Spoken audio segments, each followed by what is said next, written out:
In the neighborhoods of Ozone Park and Howard Beach, the name Mark Reiter equated to money, big money. I'll give one quick example. When I was about 9, 10 years old, I played on a Linvet football league, and our team was the Cowboys, where most of the known names in Howard Beach played on at one time or another, including during my time, Michael Reiter, Mark's youngest son. Most of the other teams in the league all had new uniforms and helmets, but our team looked like the Bad News Bears of football. I remember getting a call one day from our coach, Mousy, telling me that I had to come to a bar on Cross Bay Boulevard. Later that night, I arrived at the bar where most of our team was being measured. Mark Reiter heard that we were in desperate need of uniforms and bought them for the whole team. So our next time out on the field, we looked like the Dallas Cowboys. As I mentioned, Mark had a lot of money and owned several houses, including a Manhattan penthouse, and drove exotic cars, including a Rolls Royce. His ex-wife would come to our football games dressed in furs and minks.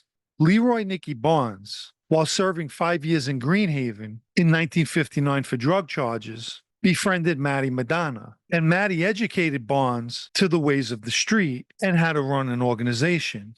Years later, also in Greenhaven, Nicky Barnes met Joe Gallo, another mentor to him, and he would do business with both Madonna and Gallo out on the street. But Matty became his main supplier. And within a few years, Nicky Barnes was considered the biggest heroin dealer in Harlem.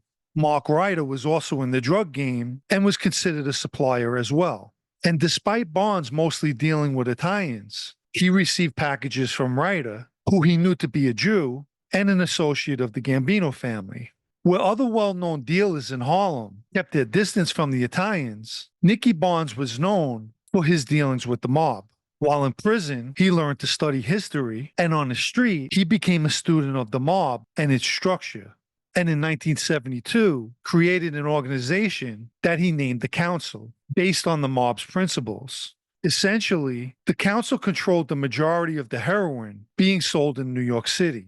But in March of 1977, Barnes and council members were all arrested for a narcotics conspiracy. And after a trial, everyone was convicted except Guy Fisher on December 2nd, 1977. Barnes was consequently sentenced to life on January 19, 1978. At this time, Reiter began supplying the remaining members of Barnes' crew, Guy Fisher, James Jackson, Eugene Romero, who was Barnes' nephew, and Thelma Grant, Barnes' common-law wife.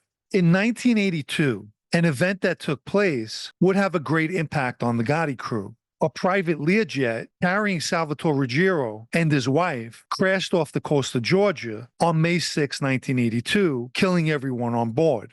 Sal Ruggiero was a major narcotics dealer, and at the time of his death, had been a fugitive since 1976 and on the DEA's most wanted list. Following his unexpected death, his brother Angelo took over his network. I'm not sure exactly when Mark Reiter became associated to the Gotti crew. He was no stranger to crime, and during his younger years, had convictions for narcotics and robbery. During the late 70s and early 80s, Reiter became such a key player in the junk business that Gotti and Ruggiero spread word that they chased him, under false pretense, of course. Keep in mind, during this time, Paul Castellano, the Gambino boss, was pushing the no-drug rule on the Gotti crew. So it was to their benefit to at least make it appear that Reiter was persona non grata. Reiter had a crew of his own, such as Salvatore Greco and Salvatore Corallo, as well as the remainder of the Nicky Barnes crew that he dealt with. Another major event would also take place in 1982, when Nicky Barnes decided to cooperate. Remember, he was convicted in 77 and sentenced to life in 78, so his decision to cooperate took place 4 years later. According to Barnes, he became infuriated with situations taking place in the street. Like, for instance, he instructed Guy Fisher to watch over his mistress, Beverly Shemeka Ash, and to no surprise, Fisher began having an affair with her. Shemeka Ash met Nicky Barnes when she was just 19 years old, and would refer to him as her husband.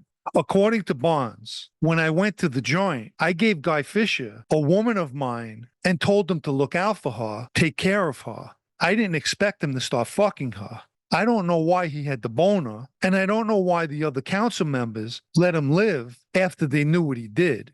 He said he knew he couldn't run the council from prison, but he could wreck it. In addition, he also found out that his common law wife, Thelma Grant, was running around with another dealer named Tito Johnson. All of this supposedly pushed him to cooperate. Naturally, when news of his cooperation hit the street, it became the concern of many people, especially Reiter and the Gotti crew. There would be 3 murders that took place from 1982 to 1983, all eventually blamed on Reiter for ordering. The first was none other than Shemeka Ash, who was killed in a Monarch bar in the Sugar Hill section of Harlem on December 13, 1982. Next was Barry Bones Wilson, apparently killed to extract information as to where Stephen Ash was hiding, Shemeka's brother. Wilson was found floating in the Hutchinson River in April 1983, and in July 1983, Stephen Ash was located and killed as well. Prior to his death, his sister introduced him to Reiter, where he began receiving packages from him, and at one point got himself into a problem with Reiter when he fell behind on one of the payments for those packages. Reiter would also be blamed for killing former Gambino associate William Batista, who doubled as an FBI informant. However, Batista disappeared in 1985 after federal prosecutor Diane Giacalone exposed Willie Boy Johnson as an informant in open court. It's believed Batista and his wife fled New York at the time and were never seen again. The government would state that on the street, Batista supervised Reiter, but none of Batista's 302s indicate his mentioning to the FBI that Reiter was involved in 3 murders. Mark Reiter would be indicted several times, which included 12 superseding indictments. All involved narcotics distribution, as well as the 3 mentioned murders. In his last trial, he would be a co-defendant of Angelo Ruggiero, Gene Gotti, John Caniglia, and other members of the Gotti crew, as well as members of Nicky Barnes' crew. Nicky Barnes, Thelma Grant, James Jackson, and others would all testify at one time or another against Reiter. On September 2nd, 1987, Angelo Ruggiero placed a call from the MCC to Reiter, who was out on bail, and told him that their co-defendant, James Jackson, had just been removed from the jail, which was a sign that he was cooperating. Jackson, along with Eugene Romero, took control of the Barnes organization and continued dealing with Reiter. After the call with Ruggiero, Reiter went on a lam and was considered a fugitive after missing a court appearance. But on November 18, 1987, the FBI, acting on a tip, located Reiter at a Holiday Inn in Los Angeles. I remember when this all took place, there was a lot of concern that Jimmy Burke's daughter, Kathy, would have a legal problem because at the time, she was romantically involved with Mark. The trial started in May of 1988 with both Nicky Barnes and James Jackson testifying. Jackson implicated Reiter in the 3 murders, as well as being the junk supplier to the council. On August 25, 1988, Reiter and his co-defendants were convicted, and he was sentenced to 2 life terms plus 60 years on October 24, 1988, where the judge told him, "You've been a pipeline to New York for heroin from 83 to 86, and doubtless before." I was away with a Jewish guy named Jay Weinberg, who told me he was with Mark Reiter in MCC. So one day Weinberg comes back from court after being sentenced to 8 years and was all upset. He said that Mark pinned him up against the wall and yelled at him, "You're crying because you got 8 years? I got 2 life sentences plus 60 years. Stop crying or I'll choke you to death."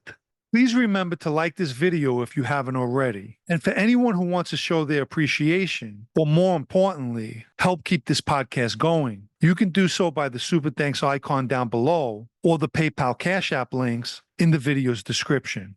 Tragedy would strike Mark Reiter a year later when his oldest son, Greg, got involved in a drug deal with associates of Tommy Patera. I remember Greg from years ago. He occasionally came to watch his brother Michael play football when we were young. As we got older, I remember him being a short, stocky guy who was always well-dressed and who mostly stood by himself in the nightclubs. Apparently, after meeting on Long Island one night with Patera and 2 members of his crew, Patera shot Greg with a shotgun and killed him. One of the guys with Patera was Billy Bright, a Brooklyn guy. And on May 24, 1994, Billy Bright was killed while in Atlanta Penitentiary. I remember hearing rumors that Mark paid the ABs to hit Bright. Nonetheless, on November 13th, 1989, Colombo member Tommy Osera was killed, and supposedly acting boss Vic Arena ordered his death as a favor to John Gotti because it was believed that Osera was involved in Greg Reiter's murder. But who knows? As I mentioned, I always heard it was Tommy Karate who killed him. Throughout his decades spent incarcerated, Mark Reiter lost many appeals, as well as several attempts for compassionate release, and died last week on September 18, 2024, as a result of cancer while still in custody.